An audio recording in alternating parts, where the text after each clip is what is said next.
جی بسم اللہ الرحمن الرحیم، آپ کے لیے حاضر ہوں میں تازہ ترین اپڈیٹ کے ساتھ۔ بہت ہی زبردست نیوز ہے ریئل اسٹیٹ کمیونٹی کے لیے، ہاؤسنگ سے تعلق رکھنے والے تمام لوگوں کے لیے۔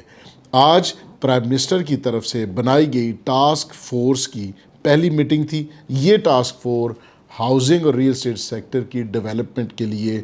بنائی گئی ہے، اور اس میں جو پرائم منسٹر صاحب کا ویژن ہے اس کو ٹرانسلیٹ کرنے کے لیے ٹاسک فورس کے تمام ممبران انتہائی کمیٹڈ نظر آئے اس پہلی میٹنگ میں، اور سب کا یہ خیال تھا کہ ہم نے اس سیکٹر کو فیسیلیٹیٹ کرنا ہے اور ٹیکسز کو ریشنلائز کرنا ہے، ٹیکسز کی جو شرح ہے اس میں کمی لے کے آنی ہے، اور یہ جو ٹیکس کا برڈن ٹرانزیکشن کی کاسٹ کے اوپر ہے اس کو ہم نے الحمدللہ کم کرنا ہے۔ اس کے لیے مختلف ورکنگ گروپس تشکیل دیے گئے ہیں۔ جو ورکنگ گروپس اپنی اپنی سفارشات مرتب کر کے فورٹ نائٹلی جو میٹنگ ہوگی اس میں پریزنٹ کریں گے، اور یہ روزانہ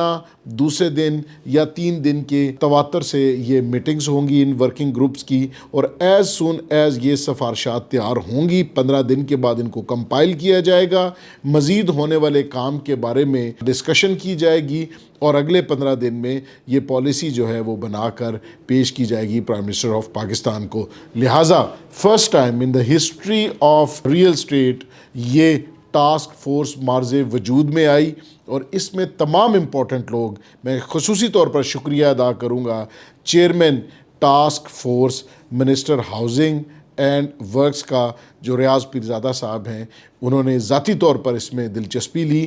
اور ہاؤسنگ منسٹری کے دیگر افسران، سیکٹری صاحبان بھی اس میں موجود تھے۔ اس کے علاوہ ہمارے فنانس منسٹر اورنگزیب صاحب نے بھی اس میں بڑا پازیٹیو نوٹ دیتے ہوئے یہ کہا کہ ٹیکسز کو ریشنلائز کرنے کے لیے ہم فیسیلیٹیٹ کرنے کے لیے کردار ادا کریں گے، اور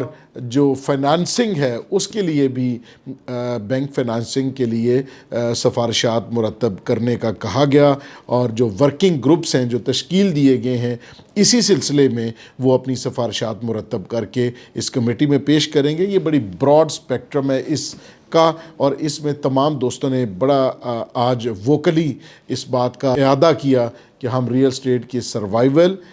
ہاؤسنگ کے سیکٹر کی ڈیولپمنٹ اور کنسٹرکشن انڈسٹری اور اس سے الائیڈ انڈسٹریز کو چلانے کے لیے اپنا بھرپور کردار ادا کریں گے، اور گورنمنٹ کا ریزالو بھی اس میں یہی نظر آیا کہ گورنمنٹ بھی اس سیکٹر کو چلانے کے لیے بالکل کمیٹڈ ہے، اور پرائم منسٹر صاحب نے جو ٹاسک فورس تشکیل دی ہے وہ ایک ڈرائیونگ فورس ہوگی انشاءاللہ اس انڈسٹری کو چلانے کے لیے۔ تو میں آپ سب کو مبارکباد پیش کرتا ہوں۔ جس طرح بینک ریٹس آپ نے دیکھا کہ شرح سود میں کمی واقع ہوئی ہے، اسی طرح گورنمنٹ ان پالیسیز کے ذریعے ریئل اسٹیٹ اور کنسٹرکشن کے شعبے میں بہت سی اصلاحات کرنے جا رہی ہے، اور اسی کا ثمر آنے والے 2025، جیسے میں نے آپ سے پہلے بھی ریکویسٹ کی تھی اور پہلے بھی میں نے یہ عرض کیا تھا کہ 2025 ریئل اسٹیٹ کی کنسٹرکشن کی انڈسٹری کی ریوائیول کا سال ہوگا انشاءاللہ۔ آپ سب کو اس بات کی بہت بہت مبارکباد، اور اپنی صفوں میں اتحاد پیدا کیجئے، اچھی تجاویز ہمارے ساتھ شیئر کیجئے،